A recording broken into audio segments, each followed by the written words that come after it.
توی این چند سالی که دارم در مورد تکنولوژی ویدیو میسازم، خب خیلی ازم پرسیدن که بهترین دوربین برای تولید محتوا چیه یا با چه دوربینی میشه شروع کرد. جوابش خیلی ساده است: گوشیتون و در حالت بهتر آیفونتون. به نظرم عکاسی و فیلمبرداری قدرتمندترین ابزارهایی هستند که اختراع شدن تا دنیای پیرامونمون رو بهتر ببینیم.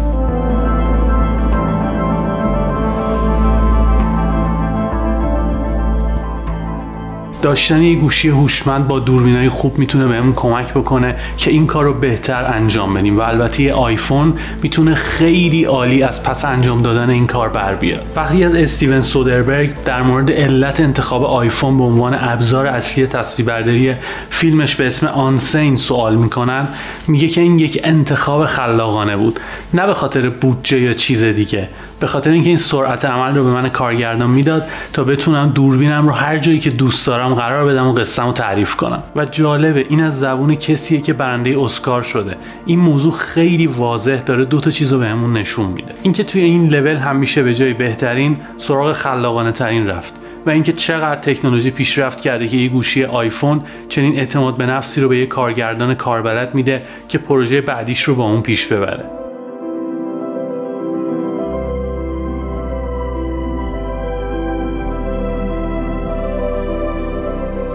موضوع وقتی هیجان انگیز میشه که یه نفر مثل امانوئل لوبسکی، مدیر تصویربرداری فیلمایی مثل روننت، بردمن یا تری آف لایف، پیش بینی میکنه که فیلمساز بزرگ بعدی برای انجام دادن پروژهش همین الان داره از یکی از این گوشی‌ها استفاده میکنه.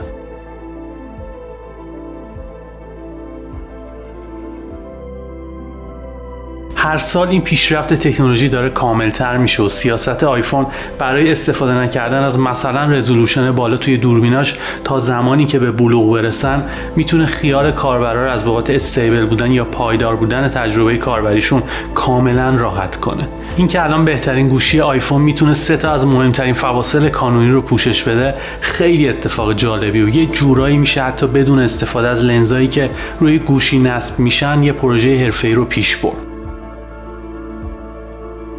سوال اینجاست که آیا واقعاً آیفون میتونه جایگزین دوربینای حرفه‌ای باشه؟ قطعاً نه. حداقل به عنوان کسی که تا حدودی با خواص لنزها و قابلیت دوربین آشنایی دارم، جواب این سوال منفیه.